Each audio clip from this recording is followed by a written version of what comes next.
ça va bêter au là. Il y a un moment qui est là, tout va en régie. Parce qu'elle m'a rapporté au témoignage. Voilà. À un moment donné, parce que tu consommes garantie, préavis et consort. C'était le jour où je courais derrière une sœur, je me rappelle de l'église. C'est Rwanda comme on ben dans l'église. Il y a un kit matinal la senti que c'est bon. Est-ce qu'il y a dimanche? Dimanche, on entend naïe. Un petit pasteur, l'apôtre Jean-Mathieu Soumbé, là où j'ai pris, en train de prêcher. Moi, c'est comme ça que ma vie a changé. J'ai parlé en langue le même jour, j'ai été baptisé de l'esprit le même jour. Dans un abalox, dans la colonne avion, mais la diamba, donc tout ça. Donc, il y a eu kilt, il y a eu des gens qui sont aussi ça, tout bima. Mais il y a eu des lignes, les cas, surtout quand on m'a belé, donc voilà, ma vie a changé. Et pendant que Dieu m'avait mis à cœur d'entrer dans une retraite de 3 jours, le deuxième jour, il y a retraite. De Sénouané l'équipe. Comme l'église est juste en face de Nabimbo, oh, notre maman, notre marâtre. Mais qu'est-ce qui se passe? Non, on est Kavani. On est Kavani et on est Razubilo, tout ça. On a JB. Dans le place au Kende, Paul, André et les autres. Alors la vie était devenue. Dans l'entretien, on Sangoke, papa Koufi. Et puis, on a maman où tu voyages. Vous savez, à l'époque, pour tous les gens qui ont été lotés, on a calé on a phonie. Donc, on a qui pour tout le ça. Il y a des nouvelles. À 7 mois, il y a une nouvelle. En fait, c'était ça. Et il s'est fait que dans l'entretemps, j'étais à l'église. Quand je finis ma retraite, comme je venais à peine de me convertir, j'étais très timide. On a mis sur 5 heures, on a tout ça. Dans un courage, on a été en l'église. C'est ainsi que je suis sorti dans une retraite ici, là, qui a 3 jours. Comment on a matanga? C'est-à-dire, moi, je sortais comme ça le matin en tambola. Salon, on m'a tête, limité, parfois on a côte à Petro Congo, juste pour la place matangeza. Et si on a mis place matangeza, à la zone si on a une église, 18h, 19h, on a matanga. À 5h, na zongi. Émotion est possible pour ça. Non, mais l'histoire on a un qui est peine de c'est vrai. Parce que moi, on a parce que tu bénis le moment de Michel Bakenda, mais son histoire, ça va donner la part Michel, ça c'est bien. Dans un moment passé, aux Arabes, on a revenu. Pour Arabes, il y a un talent. Dans un moment, on peut le plus sombre. Tu sais, j'ai finalement compris que la souffrance a pour objectif d'étouffer les rêves de l'homme. Nous sommes dans la dimension de pas si monde. Quand c'était arrivé, ma mère, rêve nous allait à foufou. C'est ça, imagine. En tout cas, son avis que nous avons rêvé, son déni, tu vas rêver comment il allait à foufou. Est-ce qu'il y a un lit, est-ce qu'il y a un lit? Voilà. Rêve Zagi n'a coûté un moi. Ndoto toka na sango no mutu mwa loti voiture ya lipa na ya Coca-Cola l'autre on kanisa mwana.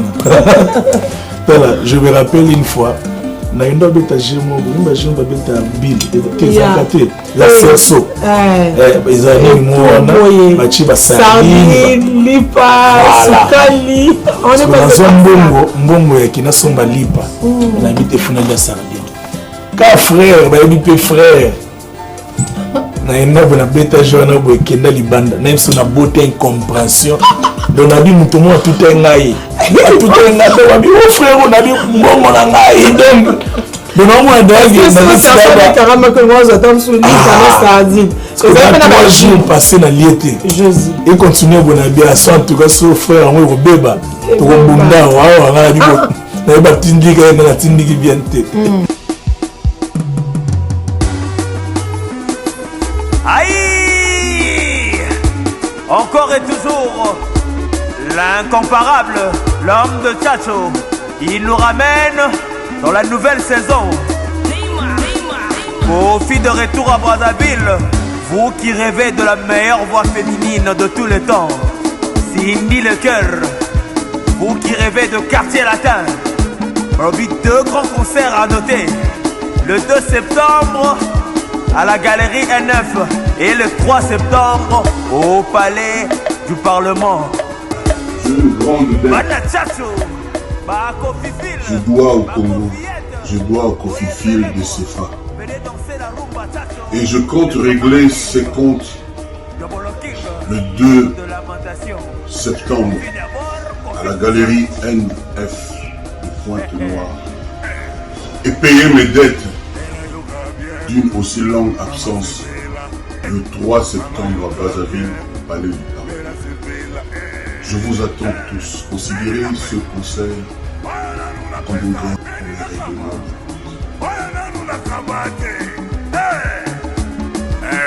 D'abord, le 2 septembre, Pointe-Noire. Confie encore. Le 3 septembre à Brazza. Bien la peste. Mela yoga bien. Maman s'est belée. Mela yoga bien.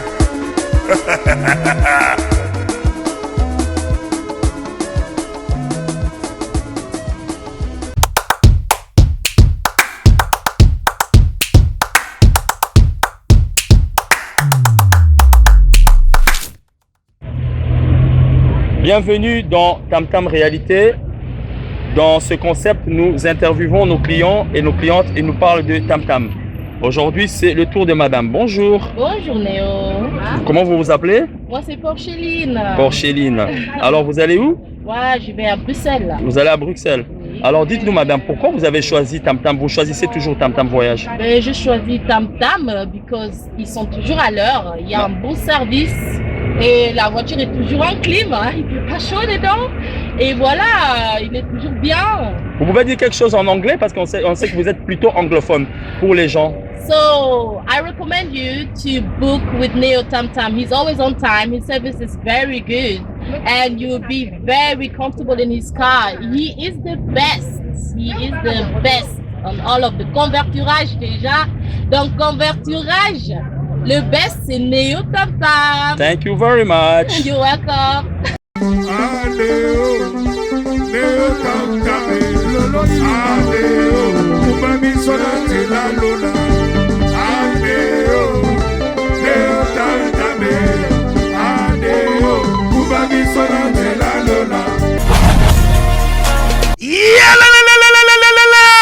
Changement de fréquence, changement d'adresse chez Djonga. Bolela kitro, oh esika ya bino moko ezali te boyeba ke Djonga azuli bino solution. Azui esika ya ye moko akofandisa idéologie, esika oyo bakongole tout bakobanda koya kokutana na ndenge ya defuate. Chez Djonga de, chez Djonga de awa bokokuta biloko nyonso bolingaka ya kotumba. Lokola ntaba ya kitoko pe elengi, soso ya kotumba, ngulu ya kotumba, poaso ya kotumba. Esengeli koyeba ke chez Djonga de bafongolaka kobanda mokolo ya mardi ti dimanche. Awa nde sika ambiance ezali kolala, adresse eza kaka se moko. Chez Djonga de weekend boza deja ya kosepela po awa ambiance elalaka awa na ndenge ya defuate. Chaque vendredi bobanda kozwa Suzuki Luzubu 4x4 yende muta kosepelisa bino na ndenge ya kosaka te oza kulia, oza komela, oza kopina. Pe chaque samedi ekobanda kozala nde CNN Alligator na ba artiste mosusu bakobanda kosepelisa bino na makinu ya defuate na bakunga ya kosakana te. Et puis chaque dimanche sombele suka ya bisanga nde bokozwa les grands chanteurs Emile alias de Mingongo yende muta konde ko palola awa boko sentir betue ba ou différence yena.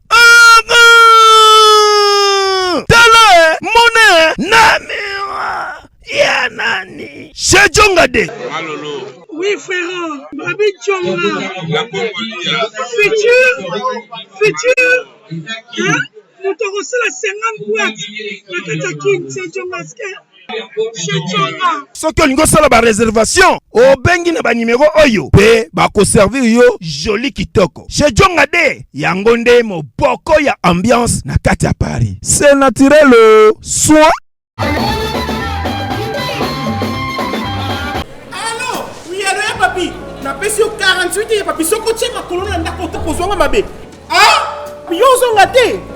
Ye papi. Bana. Ya papi na olaxo. Ya papi na papi na za moi sinon ya papi bala na mbongo ya papi. Ya papi bala na mbongo papi ya ko sanga bébé. Chou bébé. Bébé chou. Papi zandoki.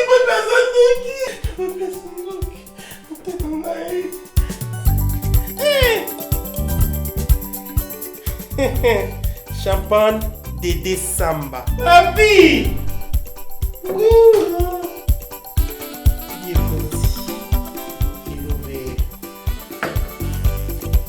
Adieu papi! Et madame.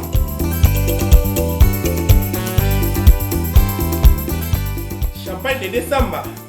Papi accueilli, mais champagne toujours la pointe.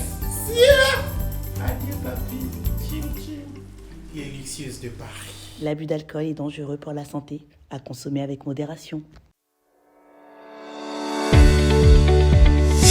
Paris, Belgique, Brazzaville et Kinshasa, DS Champagne vous accompagne lors de vos événements avec un service d'hôtes et d'hôtesses pour une dégustation de nos crus d'exception, finesse et d'élégance.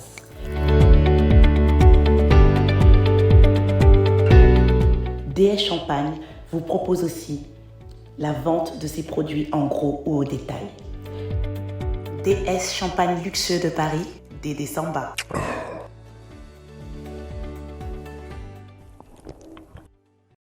On a qui n'a bu sauté d'acquis au niveau de l'école, mais sinon au nom de la RTGA, au nom de la famille Moabilois, au nom de la famille RTGA, nous vous disons sorry, so again, forgive us. Voilà.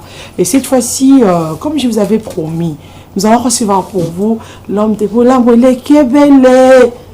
Le Kebele. Dans une initiative à côté de la Bola Mouna Nzambe, moi, que si maman sous na vinanga. Nayoki pasi parce que le Kebele papa Michel Bakenda. Daddy nangai, c'est en anglais. Daddy, bonjour. Hello. On va faire comme ça, vous allez. Merci ici. beaucoup. Ouais. Anglais. Are you okay? Yeah, I'm good. How are you? Yeah, I'm okay, thank you. How are you doing? Everything is going well. Tout ce qui va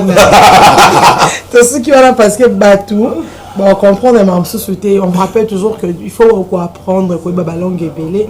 Et ça pour un avantage d'ailleurs ici qui est surtout anglais et ça langue et d'autres comme partout. Yes. Voilà. Papa Michel, je voulais vous demander merci. Vous allez qui a depuis à temps, mais sauf qu'on a un problème technique. Au nom de la famille, au nom de la RTGA, nous vous disons sorry. Thank you. Vous allez pardonner? Yes. Thank you. Of course. Bola Moleke Belé. Zamba Selo Bola Mounine 2021.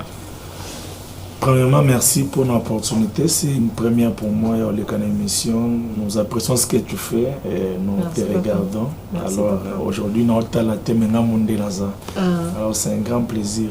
Je pense que premier Bola Mounzamba Sali na année au Bandé Bandi. L'autre, je pense, le 29. Ouais, les 30 de janvier. Les 30, voilà. 30 janvier. Tout dans les 30. Ce Bola Mou consiste à Kolamuka Katongo Nyonso. Pour moi, j'ai toujours dit que chaque réveil est un miracle. Alors, Nzamba Salango, chaque jour, Bandatu Banditi, les 30, là, c'est que l'équipe a Bola Mouna Gotanga.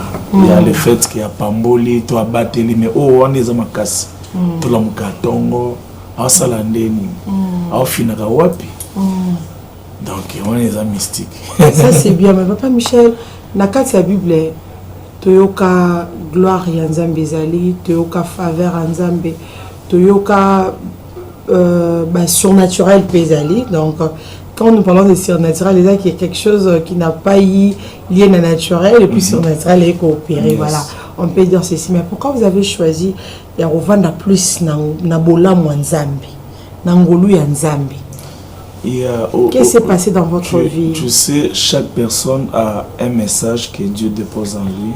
Et c'est ce qui compose même le corps. Dans un corps, les yeux ont un rôle, la bouche et tout ça. Moi, je pense que par rapport à mon apport dans ma musique Nzambe, j'ai ce côté-là et il y a Moutanyonga Bola Nzambe. Tu sais, maman, par rapport à mon histoire et mon témoignage, j'ai vécu une vie où j'étais carrément à un moment donné dans l'obligation, parce que j'aimais Dieu, de croire que je vis pour le ciel. Ouais. C'est-à-dire, dans le Sanzambe, tout ça, nous souhaitons si nous comprenons déjà. Dans des abois, tout ce qui est le plus important dans mon aïe. C'est-à-dire que je m'attendais plus que Nzamba Sanga Sogi Nénié. Si nous message na vie na Zaki Nango, tellement que c'était compliqué, tout était noir. Alors, voir que Dieu a shifté les choses, j'ai toujours dit à Dieu, tu n'étais pas obligé de le faire. Parce que du reste, tu connaissais ma pensée. Mais quand même, au Saliango, je pense que na Moutanyongo Libela. Donc voilà, on se considère bon, c'est pourquoi on aime toujours Bolamu. Conteste, voilà. Ça c'est bien. Michel Bakenda a connu la souffrance dans sa vie. Beaucoup. Comment? C'était comment? Ton enfance ou bien? Voilà, j'ai une enfance d'abord physiquement. J'étais un sous 5 heures. Ça fait que maintenant là, Dieu a fait grâce exil. Mais bon, nous sommes beaucoup là. Dans des garçons très complexés. Je ne pensais pas que j'étais beau. Les gens disaient de moi que j'étais un mignon garçon. Mais je ne croyais pas à tout ça. J'avais du mal à fixer les regards comme ça. Et déjà, à part dans nos passes, déjà dans un freiné. J'étais un garçon dans un motobabitumba, donc on a réglé comme un bitumba. Donc, alors j'étais déformé, et aussi comme si ça ne suffisait pas, la vie s'est encore ouverte à moi d'une manière négative. C'est-à-dire que à connaître la souffrance, ça va gérer. J'ai habité l'église, je pense, pendant de 2002 jusqu'à vers 2014. Dans l'église, on veillé. On l'a la bien zate pour te rassembler aux endroits et j'étais dans l'obligation aussi à Luka Kelonginanzambe, tu vois un peu. Donc tout ça c'était pas facile. Alors ça compose quand les gens me posent des questions, alors tout donc voilà, c'est dû à tout ça. Dieu a beaucoup de choses. Tu sais, il y a un témoignage, j'ai parlé à un bien-aimé récemment. J'ai dit, moi je fais, à un moment donné, je fais plus de 3 mois. Je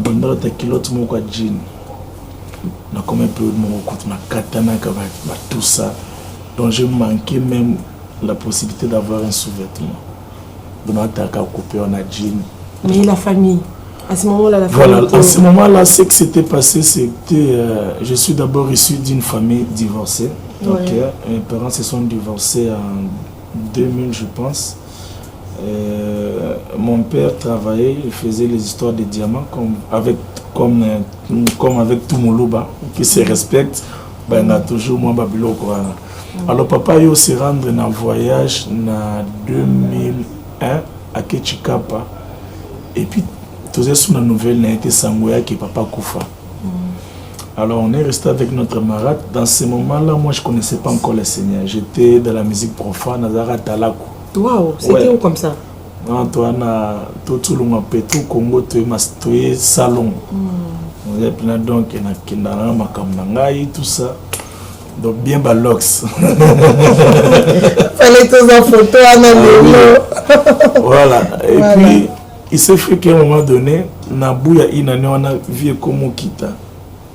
Et comment quitter parce que survie comme un mois compliqué. Si je me rappelle qu'à un moment donné, bayo benanabiso nandaku parce que tu consommes garantie, ba préavis et consort. Donc ba benanabiso nandaku c'était le jour où je courais derrière une sœur, je me rappelle de l'église. C'est Rwanda comme on ben dans l'église. Abino yaka kit matina la bia. Senti que c'est bois ko ya dimanche. Dimanche on entend naie. Na kuti pasteur, l'apôtre Jean-Baptiste Soumbé là où j'ai pris en train de prêcher. Moi c'est comme ça que ma vie a changé. J'ai parlé en langue le même jour, j'ai été baptisé de l'esprit le même jour. Nazana balox nanga. Na colonne avion mais la diamba donc tout ça donc na yaki kilt na ideka ki to sisa to bima mais na ebité ni les cas na surtout na mabele na zolela donc voilà ma vie a changé et pendant que Dieu m'avait mis à cœur d'entrer dans une retraite de 3 jours le deuxième jour il y a retraite de Senwane leki comme église juste en face na biso na bimbo oh Abogi Blo Toandako, notre maman, notre marâtre. Nabi, mais qu'est-ce qui se passe? Abino Wenge Kavani. Wenge Kavani et Owe Razo Bilo Wandako, tout ça. Ngajibé. Dans le place au Kende, Paul, André et les autres. Alors la vie était devenue. Dans l'entretien, que Sangoke, Papa Koufi. Et puis, on a maman au voyagé. Vous savez, à l'époque, pour tous les gens qui ont été on a calé on a pas fourni donc on a qui est pour tout il y a pas de nouvelles à 7 mois une année bonne nouvelle en fait c'était ça et il s'est fait que dans l'entretemps j'étais à l'église quand je finis ma retraite comme je venais à peine de me convertir j'étais très timide n'a pas mis sur 5 heures n'a pas tout ça dans un courage on a été en lobaki n'a tika en église c'est ainsi que je suis sorti en retraite ici là qui a 3 jours na comment qu'on l'a na ba matanga c'est-à-dire moi je sortais comme ça le matin en tambola salon au matete limité parfois na côte à Petro Congo juste pour la place matangeza et son amoni place matangeza à nazomi nanga son azan église ba 18h 19h na ke na lena matanga ba 5h nazongi émotion est plus pour ça non mais histoire on a rien qui est plein de c'est vrai parce que bah tu belle le on a Michel Bakenda mais son histoire ça va donner la force et pas bateau bazo Lukanzambi voilà pour non y a question nzamba ça avec Michel Bakenda rien n'est impossible et pas na yo pe muto ta l'émission peut-être dans ma camo papa Michel Aloba ça peut changer aussi ta vie et le niveau de croyance voilà je veux que ça continue alors c'était comme ça ma vie jusqu'à ce qu'un jour je te quitte matinal mais aussi na babino frère tout le monde sentait bongi une église alors yo tout ya si ka quitte banda 6h ya ba 4h30 ba 5h alors on pense que ça yo mto ibi senté donc ba singa na longo église na banjole la babimole la nini. Si on a bien en fait, on a un matanga. On a un matanga on a mon asso, moi 5 heures, moi maman pas. On a préféré aller dans l'église bien avant, aller à sorry. Est-ce que tu peux rester ici même 3 mois, les tout le place? Et les 3 mois que l'église m'avait accordé, c'est parti pour plus de 9 ans ou 9 ans, quelque chose. Voilà, et c'est là que j'ai appris Dieu, tu sais. Ces temps-là, je comprends aujourd'hui que c'était un temps de retraite avec Dieu. Dieu m'a appris Dieu. Dieu était le pasteur de mon cœur. Dieu m'a appris comment l'aimer, comment gêner, comment... Donc voilà, c'était un temps vraiment de formation. Et aujourd'hui, je peux m'habiller en veste et cravate. Yes. On peut avoir ça en exclusivité. Dans une initiative à Kotanga Bolamo Nanzambe, Moko Sima Mosusu na Vinanga. Nayoki moto pasi parce que le kebele bolango le kebele voilà la kite solo seko batelanga ozanyo sonambala moko yesu pona la vie na ngai oza papa na ngai oza yaya na ngai yondoli osaka ngai yondola tisaka ngai yondo bokola kangai osambongwa dote na ngai dot ah ouais papa Michel vous pensez aussi à vous marier un jour? Ah ben oui, ça c'est, je pense que surtout à l'âge que j'ai ici, il n'y a pas une préoccupation majeure dans ma vie comme c'est.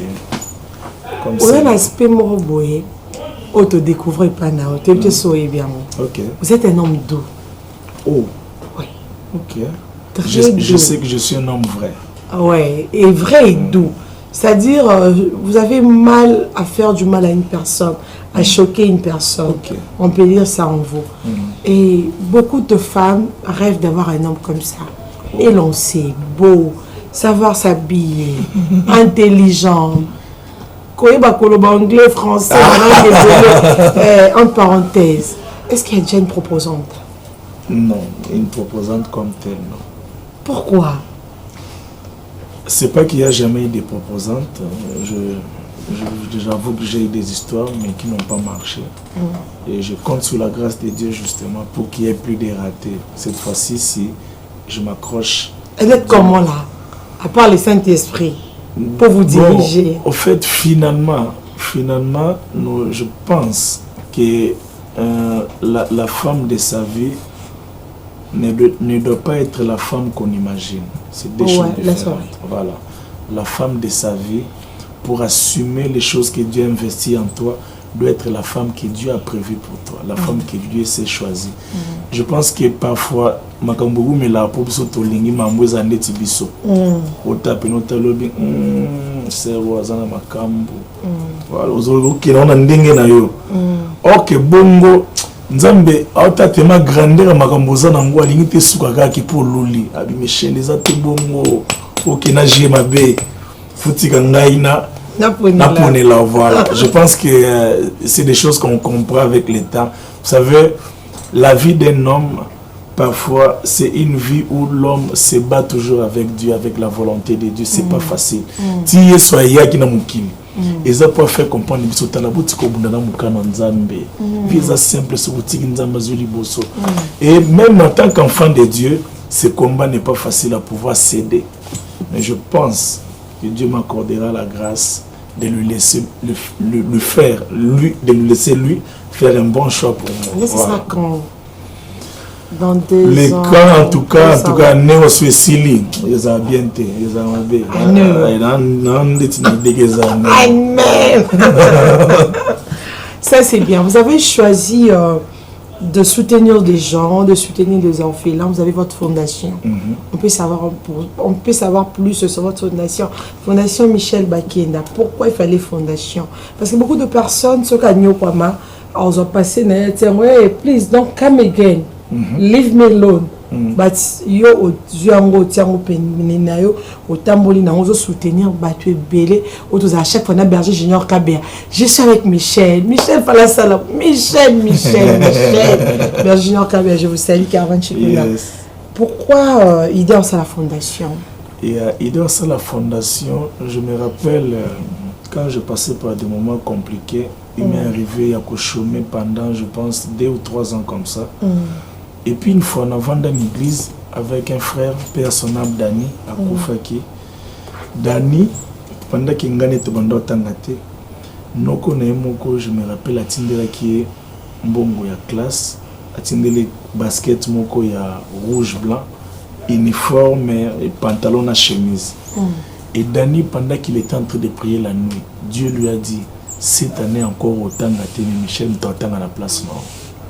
Donc zablo nyonso ba pesona ba kaye nyonso ba pesona mbongo wana ko komisa Michel Fatanga tulamuki na tonga après que tu m'attends de 80 dans l'église Dani maman mais Dani problème pas na bien te nini si abikasi yot na bi na se nini abinzamba bisinga na butu batinde nga uniforme bleu to na bi ke yo Fatanga na bi oh ya solo Neto Kendana Dani, une école Mongo Kimbangiste, dans la 13e rue.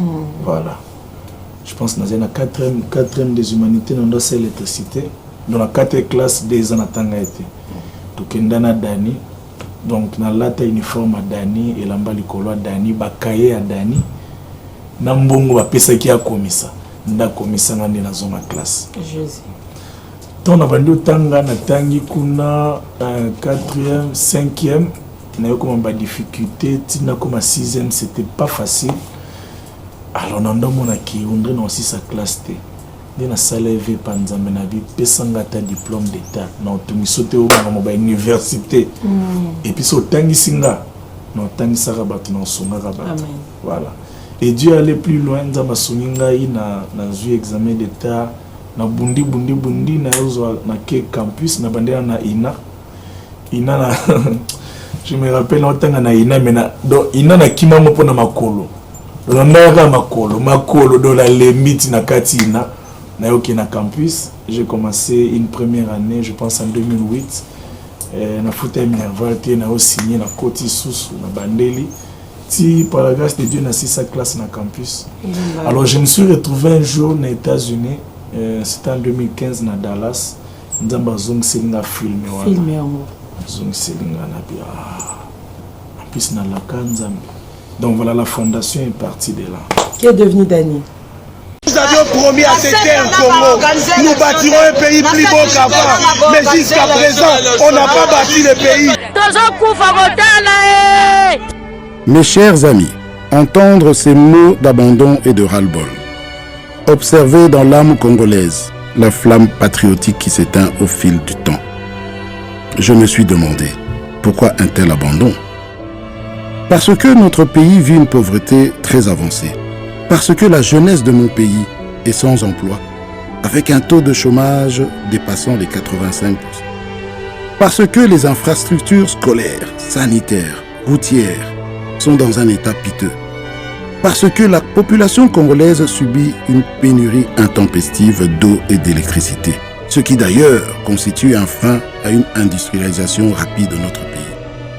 Nous avons un peuple qui est exposé quotidiennement à l'insécurité et à la barbarie des guerres imposées.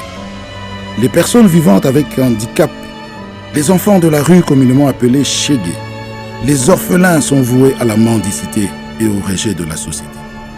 Et pourtant, mes chers amis, le Congo est une nation de grande destinée, un pays potentiellement riche, un Eldorado au cœur de l'Afrique avec une superficie de 2 345 000 km², plus de 5 000 km de voies ferrées, près de 300 000 km de routes, plus de 16 000 km de voies navigables, près de 90 centrales hydroélectriques, plusieurs pistes d'atterrissage, 5 aéroports internationaux. Mais dans quel état? Le Congo, c'est aussi 80 millions de terres arables en majorité non exploitées. Une population estimée à 100 millions d'habitants, majoritairement jeunes. En dépit de toute cette potentialité, notre nation demeure sur des béquilles. Elle mérite une assistance à la hauteur de ses besoins. Une organisation sociale qui soit la solution humanitaire aux problèmes qui touchent le Congo et son peuple. C'est pourquoi nous vous apportons la fondation Alidor Massamba, qui vise à promouvoir le bien-être de la population congolaise à travers des actions sociales et humanitaires. La fondation Alidor Massamba se résume en 5 piliers. 1. Promouvoir la nouvelle citoyenneté et le changement des mentalités pour faire du Congolais le premier investisseur et protecteur de son pays. 2. Réhabiliter, moderniser des écoles et construire des centres de formation technique en vue de promouvoir l'éducation pour tous, en particulier pour la jeunesse. 3. Réhabiliter, moderniser et équiper les centres. Chef, ma mère m'a passé l'un qui s'est passé, ma fille a marathon sur la télé. La scène qui soit timide, la quartier va rouge, va bien là. Chef, la bande moi si la télé inanée. Chef, ici là. Au monde beaucoup faka. Oyo, biloko so pour mabino ndila o lokola kisa ndako. Papa, oyebite que laboratoire mais médecine et c'est une solution ou de kala. Solution ignorant, c'est la ça. Omoni oyo, signaliste suppositoire. Oyo, signaliste comprimé. On a ba hémorroïde. Voilà. Omoni désostérile oyo. Et ça pour la faiblesse sexuelle. Et pour la fragilité pour la bassi. Et qu'on aide ma casse. Mais borax, ce que c'est traitement nios tout. Il y a hémorroïde. Nesiko yoko banda ko pakulango. Pona nzoto abiso ba papa. Ce qui pour lingi, on mesurait ba centimètre non avant banda ko pakula. Pour me koloko ça, on ko mesurer les sous. On commande que box toujours champion. On comprend? La question nationale qui est on consomme si comme on soutient na Congo, kaka na laboratoire mais à missile. Et puis, et ça la mine banzete à Congo. Banzete kaka ya Congo. Banzete mon soutien. Ya Congo ndé. Maman na kosi?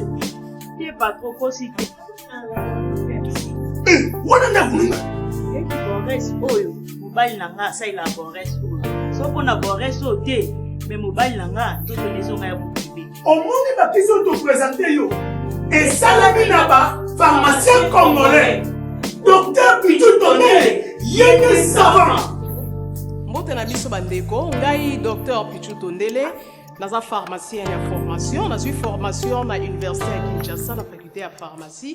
Et puis, dans le master, dans le niveau, il y a l'université Marien Ngouabi, puis dans le niveau, il y a Canada, dans la transformation des agro-ressources et puis préparation de la cosmétique thérapeutique naturelle.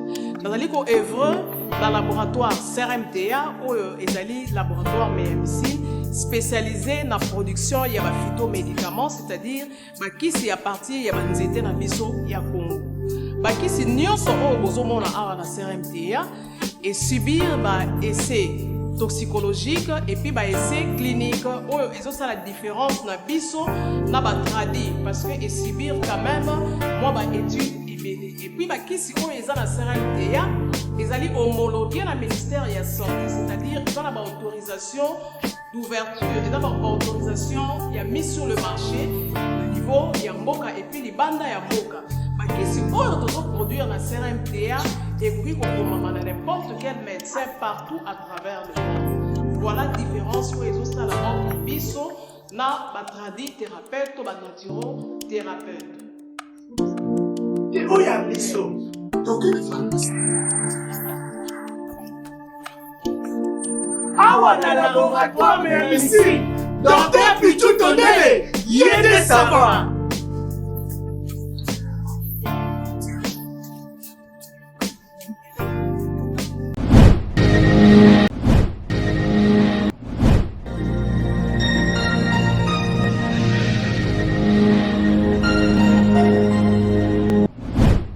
Check, c'est 10 cap la merveille et PIB de oro. Banamboka to soutenir fondation ya bien abiso et ma meilleure fondation du sal ici. Azo assurer obsèque, azo assurer habitation en Europe. Pas dit la cause qu'ils ont assuré. Même l'assurance habitation. L'assurance qui assure le diaspora africaine. Et ma meilleure Tala, yo yeli susu, non, les sal ici assurance. Yo oyolingi, o s'assurer, yaka, assurance auto ezali, assurance rapatriement ezali, mutuelle de santé ezali, assurance auto ezali, nami susu oyo koluka, nyonso ezali, nali salisi assurance.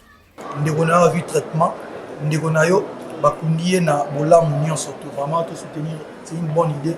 Vous avez la fondation Lissalisi, le pas Mameya, on a la vérité, le côté exact, banda et banda, fidélité, tout n'a jamais été le papa de Gims. C'est l'assureur qui assure. Et Mameya a eu la fondation Lissalisi. Et na bateau bazo lo bateau Congo faut la bien, les na bateau bazo sans la paix que Congo za la.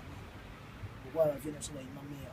L'assureur qui assure la diaspora africaine. Le 10 cap la merveille, pour soutenir fondation Lissalisi, ya bien abiso et Mameya. Automobile. Le permis français, permis étranger, nous sommes reçoit papier assurance. Fondation Lissalisi. On n'a pas meilleur Congo, mais meilleur. Fondation Lissalisi, solution pas ne, ce qui pas n'était what. Ciao.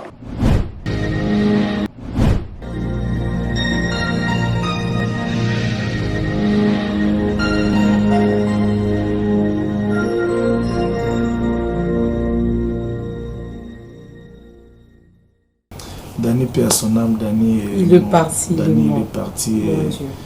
Il est parti. Pendant que je parle de Dany, Dieu me rappelle encore de promesses que j'avais prises pour la famille de Dany. Que Dieu me pardonne. Et je pense qu'il faut que j'accomplisse ça. Jésus. J'ai pas envie de pleurer parce qu'apparemment, monsieur, il y en a des émotions bébé, il y en a des révélations bébé. Dany est mort l'année passée. Voilà. Il était malade. Donc j'étais en voyage, donc j'étais en Tanzanie, donc Dany Koufaka. Je veux pas te de la mingi. Je veux que tu découvres Papa Michel Marcas parce que ça va peu boyer barater sur bango parfait alors que ça va passer mon corps ça va bêter lio là. Il y a un moment qui n'a pas tout dans la régie tout ce qu'il m'a rapporté au témoignage voilà. Papa Michel ça c'est bien.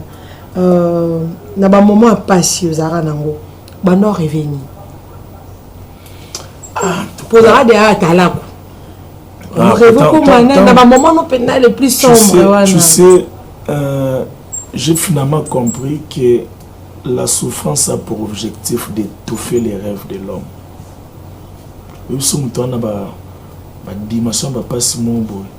Quand c'était arrivé, rêve n'est allé à foufou. C'est ça, imagine.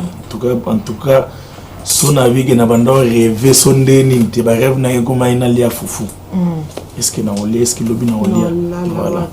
Rêve zagi n'a coutana mutumwa, bandoto toka na sango no mutumwa loti voiture ya lipa na ya Coca-Cola, bluto ndo kansa mwana. Voilà, je me rappelle une fois. Na indo beta jemo bimba jemba beta bill kezakate za serso ezali muona bachi basali lipa sukali on est pas mbongo ya kina somba lipa na bite funa la sardine ka frère ba bipe frère na indo bona beta jona bo kenda libanda na imso na beauté incompréhension donc na bi mutumo tout ngai tout ngai ba bi o frère on a bi mbongo na ngai donc de non moi d'ailleurs ça carrément que moi j'attends sur lit ça sardine c'est ça na jour passé na liété Josi et continuer bonabi à son en tout cas son frère on robeba to bunda wa na bi na ba tindika na tindiki bien té donc généralement quand on est dans une bassesse, il est vraiment difficile d'avoir des ambitions. Mais voyez-vous, Dieu est bon. Le moment où Dieu te permet de rêver, c'est quand tu as une intimité avec lui. Ouais. Quand Dieu devient ton propre pasteur, il te dit il faut croire. Et quand Dieu envoie des prophètes pour te dire des choses, il y avait ces choses-là, quand même, ça, qui ont moins Paul. Et puis voilà, Dieu a eu raison aujourd'hui. Quelques années plus tard, Michel Bakina se retrouve devant beaucoup de présidents qui ont dirigé la RDC. Je vois un Sagondi. On se retrouve devant un président membre pour ne pas citer peut-être les noms. Ngolo Karat. Bon, on a moins de résumé au Ngolo. On a bien on a celle on dit. Eza Ngolo, ngoni Ngolo. Ngolo eza investissement nzambe kati ya mutu. Même si tout le monde a monté ma belle nzambe ya mwana entre guillemets nzamba na mabete. Mais en fait ta résumé maman boyo comprendre. Alors bah nous sauté pour ta chaîne sur Katina. On les gars là ceux qui Michel les a patient pour la 2015. Non plus au moins 20 000. Non plus au moins 50 000. Alors baté nous craquer. Ma banzambe voilà alors baté. Attends la biso ka ba surprise. Michel nzambe ngwana lobakana yete. Et pourtant quand ya moto achaka makambo ebele.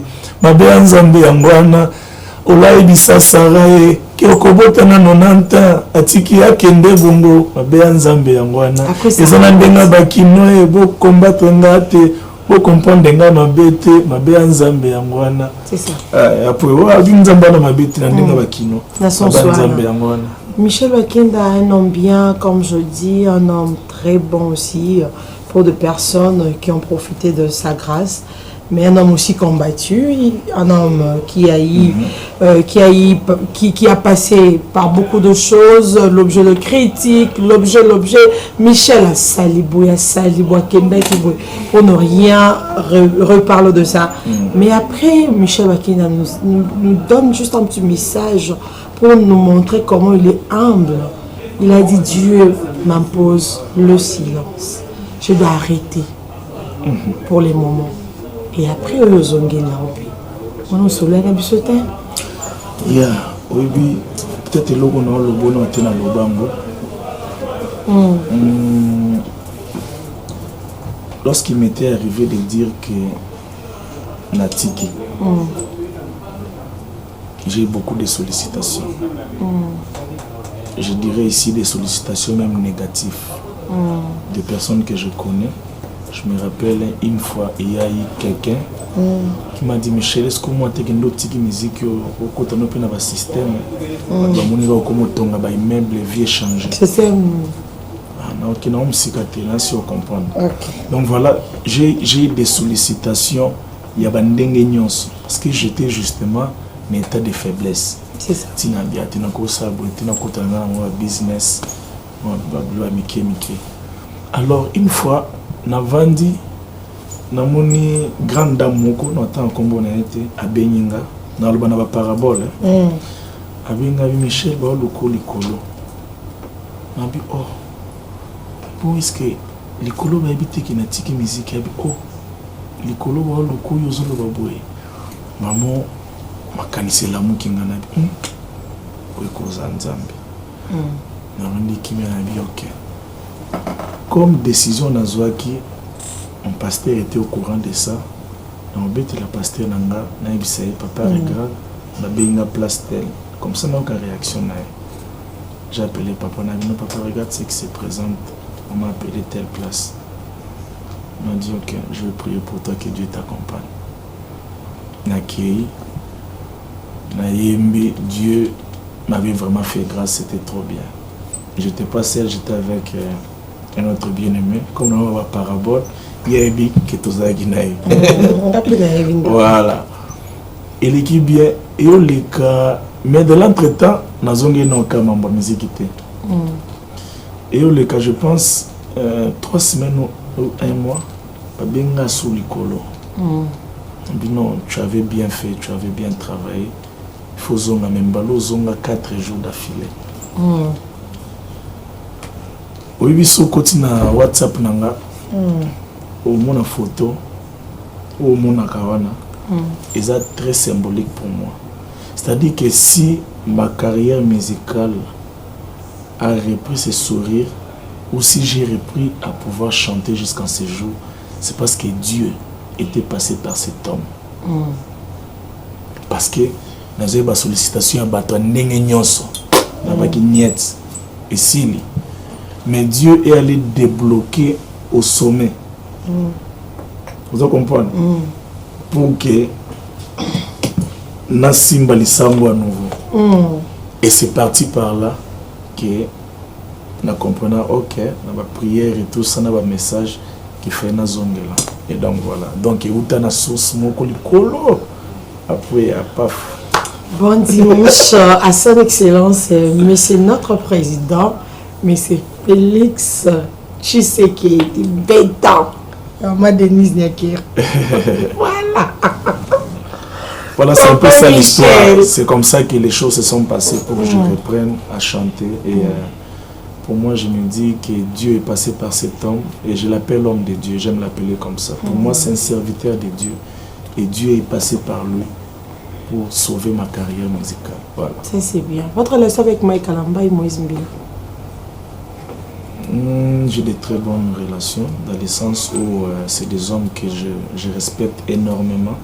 Je crois en la grâce qu'ils ont, que ce soit dans la parole, dans la musique. Voilà. Votre modèle? Mon modèle, je pense que c'est le pasteur Henri Papa.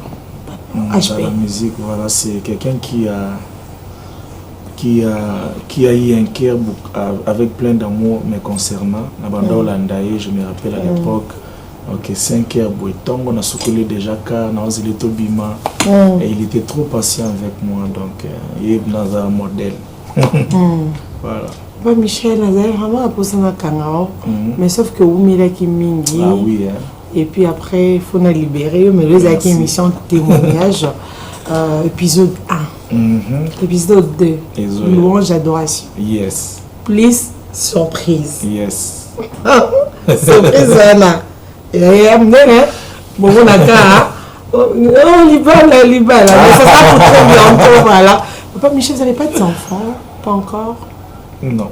Non, hein? Mais est-ce que vous avez un Libala qui va tourner un peu facilement, c'est pas facile. Hein? Voilà, mais j'ai pas d'enfant. Mais il ne faut pas penser, tu sais, hein, il y a certaines questions, quand tu le poses, il ne faut pas toujours t'attendre à une vérité. Ça c'est pas toujours pour moi. C'est-à-dire que mon journaliste vous a la liberté de question. C'est-à-dire que papa Michel vous a 1 million. Donc il y a 1 million na suna ndimi tam so landanga de Alibaba. Voilà donc.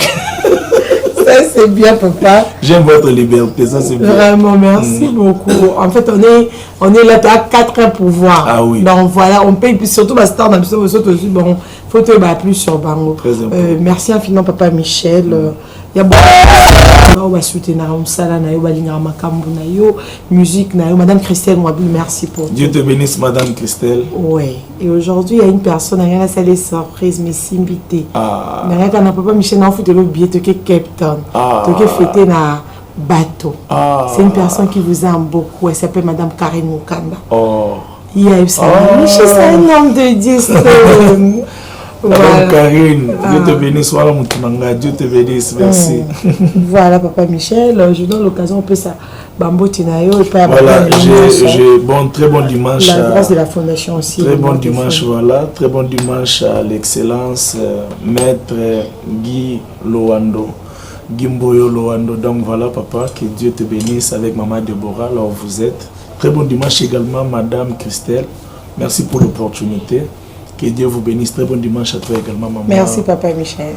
Vous avez passé à ma casse. Malina Mouvaro aussi, merci beaucoup. Aussi, nous vous aimons. Très bon retour. Et puis, non, peu, ça s'écrit, mon papa Michel, on peut faire des bouts. Une fois, moi, j'avais manqué, j'avais pas d'argent. Et bien, j'ai un bon mot, c'est moi où tu as pu. Non, maman Michel Bakine, c'est l'orpheline, mon boulam. Et c'était moi qui étais choisi.